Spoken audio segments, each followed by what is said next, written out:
welcome to Budget MTG Decks. All magic fun, all cards under $1. I'm David, and this is the Elegant Rosetta. Hi. Today we're going to talk about fun and balanced duel decks. Now these duel decks are all 2 colors, 60 cards, meant to be a perfect match against any of the other decks within this series. Best of all cards used are under $1, so each deck costs an average of only $11. That's right, let's have a look at the guild we have today. Today we have the Gruul clans, which are a red and green guild. Guild mechanic is called Blood Rush. A creature with Blood Rush may alternatively be cast as a combat drink on an attacking creature. Yeah, so the play style of this deck is going to be super aggressive. You're going to use haste and massive creatures to do tons and tons of damage to your opponent super quickly. With that in mind, let's have a look at the creatures.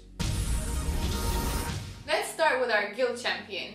It's called Thar the Unbound. With 6 mana, it's a 6/6 with vigilance and reach. It attacks each turn if able. Whenever a player casts a non-creature spell, it deals 6 damage to that player. Yeah, super efficient creature, already being a 6/6 for 6 mana. It may seem like a bit of a downside that you have to attack with it every turn, but it's really not because it's so big, and on top of that it has vigilance, so you can still block with it the next turn. In addition to that, it really discourages your opponents from playing removal spells because they will take 6 damage for that. Next we have Goblin Firefinger. With 1 mana, it's a 1/1. And when you tap it, it deals 1 damage to target player. Yeah, very efficient little creature, good to pop it down at the beginning of the game. It may not seem like a lot to do 1 point of damage, but it is a clock. In addition to that, it also helps against to enable your Bloodthirst ability, which we'll be seeing later on other creatures. Next we've got Skullback Scrapper. With 1 mana, it's a 1/1 with Wither. Yeah, this creature deals damage in the form of -1/-1 counters, so to your opponent it just deals normal damage. But to other creatures, -1/-1. So if you do block a bigger creature, that creature will actually become smaller. And it's actually not a bad creature to pump up with spells either. Next, we've got Tattermunge Maniac. With 1 mana, it's a 2/1, and it attacks each turn if able. That's a bit of a downside. You have to attack with it. It'll probably die pretty soon, but it does have 2 power, so it'll probably do a lot of damage at the beginning of the game. Alright, now we're going to look at Wasteland Viper. With 1 mana, it's a 1/2 with Death Touch and Blood Rush 1. And discard Wasteland Viper. Target attacking creature gets +1/+2 and gains Death Touch until end of turn. Yeah, so pretty much we're not going to go into detail over Death Touch with every card because we discussed it at the beginning and we're discussing it now. Death Touch basically means that if you pay the mana, you can play this card as a combat trick on an attacking creature, and it will get the power and the toughness as a boost. In addition to that, it'll also get the abilities of that creature, and that counts for all the other Blood Rush creatures. Specifically Wasteland Viper, super good card because it has Death Touch, so yeah, you can block till the cows come home with this guy. And now we have Zurta Druid. For 2 mana, it's a 1/1, and when you tap it, you add 1 mana to your mana pool. Whenever you tap Zurta Druid for mana, it deals 1 damage to each opponent. Yeah, just a Matador, gets you mana, not bad, accelerates you a little bit. In addition to that, deals 1 point of damage whenever it does, so pretty much you're going to be tapping it every turn, doing 1 point of damage. It's great card. Next we've got Disciple of the Old Ways. For 2 mana, it's a 2/2, and when you pay 1 mana, Disciple of the Old Ways gains first strike until the end of turn. Yeah, you're always getting 2/2 for 2. It's a bear. It's not bad, not great. You might want to, when you're going to attack, you might want to leave one of your red manas open so that people don't know if you're going to give it first strike or give it some other kind of pump. So people are very hesitant to block a creature that could potentially have first strike and could potentially become bigger as well. And next we have Skep Clan Mauler. For 2 mana, it's a 1/1 with Bloodthirst 2 and Trample. Yeah, you may think, okay, 2 mana for a 1/1 with Trample, what's that all about? The Bloodthirst 2 means that if you've already dealt damage to an opponent this turn, it comes in with 2 +1/+1 counters on it, so that means that in your turn you're not gonna cast any creatures. You're gonna first attack, deal damage, then afterwards you're gonna put down Skep Clan Mauler. It's gonna be a 3/3 with Trample, and that for only 2 mana, so it's really efficient that way. Next we have Flinthoof Boar, and with 2 mana it's a 2/2, and it gets a +1/+1 as long as you control a mountain. And when you pay 1 mana, Flinthoof Boar gains haste until end of turn. Yeah, either way you're going to be winning because this card, you're almost always going to have a mountain on the table, so it's pretty much a 3/3 for 2 mana, super efficient, and if it comes in later in the game, you're going to have that extra red mana to give it haste and be able to attack right away. Next we've got Scarred Guildmage, and for 2 mana it's a 2/2, And when you pay 2 mana, creatures you control gain trample until end of turn. When you pay 3 mana, target land you control becomes a 4/4 element creature until end of turn. It's still a land. Yeah, so not all of our creatures have trample, a lot of them do, but some of the bigger ones might not have it. In that case, that 2 mana is really quite affordable to give that creature trample, to let it get through with most of its damage. In addition to that, later on in the game, when the game's gone too long, you want to finish it, you've got all this extra mana, you can pump it a couple of times into some lands and have them attack along as 4/4 guys, so pretty efficient.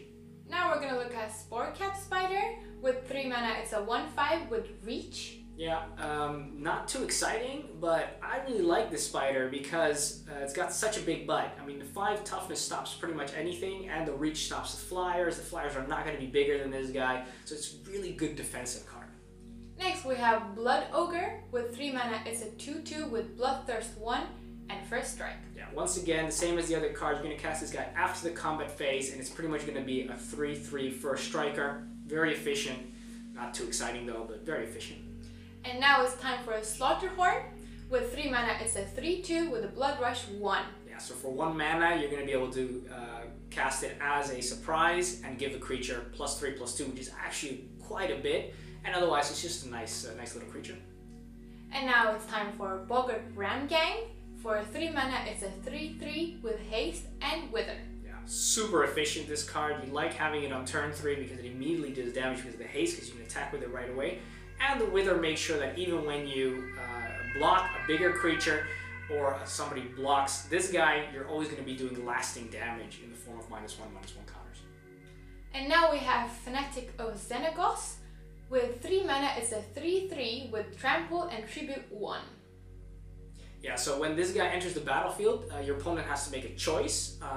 If the tribute wasn't paid, it gets +1/+1 in haste until the end of turn, and if it is, it gets a +1/+1 counter. So pretty much people have to choose to either have it be a 4/4 and take the damage right away, and then it becomes a 3/3, or that it can't attack right away, but that it's a 4/4 for the rest of the game. The fact that it has trample is a really, really nice little bonus. Now we're going to look at Pyre Shaman. And it's with a 3 mana, you get 3/1 with Blood Rush 2. Yeah.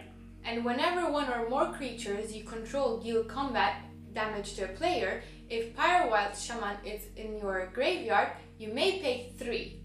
If you do, return it to your hand. Yeah, so basically for 3 mana, it's 3/1. That's not too interesting. Also for 2 mana, you can Blood Rush it onto an attacking creature. Also not too exciting. However, the fact that later on in the game, when this card's going to be in the graveyard, either because it died and it traded, or you used it as an ability, you're going to be able to get it back every single time when you're attacking and paying that 3 mana. So in that sense, it is quite efficient, but at the beginning of the game, you're not going to get too much use out of it. Okay, let's look at Chipton.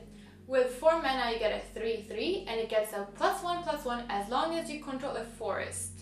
And when you pay 5 mana, target creature gets +2/+2 and gains trample until end of turn. Yeah, so for 4 mana, you're pretty much going to have a 4/4, which is pretty good, not too bad. You're going to be happy about that because you're always going to have that forest.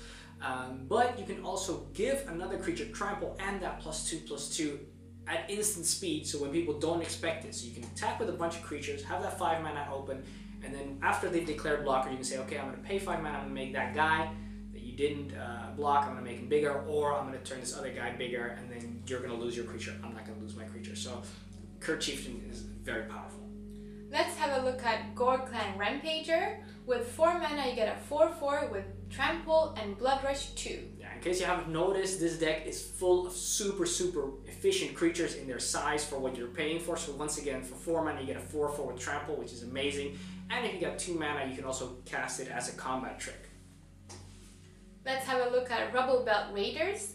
With 4 mana, you get a 3/3, and whenever it attacks, put a +1/+1 counter on it for each attacking creature you control. Yeah, even when this card attacks by itself, on the first attack already, he's going to be a 4/4. Very nice. And you're going to have a lot of smaller creatures that you can just send with impunity and make sure that Rubble Belt Raiders become so massive that people can't really block it efficiently anymore. Very good. Okay, now we have Spellbreaker Behemoth, and with 4 mana, you've got 5/5, and it cannot be countered. Creatures spells you control with power 5 or greater cannot be countered. Yeah, you want to get this card on the battlefield as soon as possible, especially if you're playing against blue, because blue's going to want to counter your big creatures. This guy can't be countered, plus any other big creature that comes in the battlefield afterwards also can't be countered, so you pretty much protect yourself in that department. Other than that, also just a 5/5 for 4 mana is just crazy. Now we have Zurta Swine. With 5 mana, you have a 5/4 with Blood Rush 3. Yeah, actually it's not too efficient, this creature. For 5 mana you get a 5/4. However, the Blood Rush can be a nice surprise as it's only 3 mana and it could be the killing blow actually. Let's have a look at Wrecking Ogre. With 5 mana it's a 3/3 with Double Strike, Blood Rush 5. Yeah, Double Strike means that this creature is going to be attacking for 6 damage, which is really a lot. On top of that, it's also a perfect card for 5 mana to Blood Rush onto one of your big creatures, preferably with Trample, and then giving that creature the +3/+3, and Double Strike is going to end the game real fast. And now we have Zurta Ancient. With 5 mana you've got a 7/5. Whenever a player taps a land for mana, that player adds 1 mana to his or her mana pool of any type that land produced. So basically for both players, so this is not just for you, but for both players it doubles your mana, pretty much, that you're getting from your lands.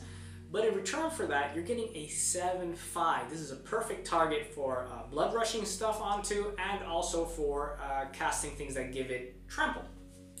Next we've got Rubble Help.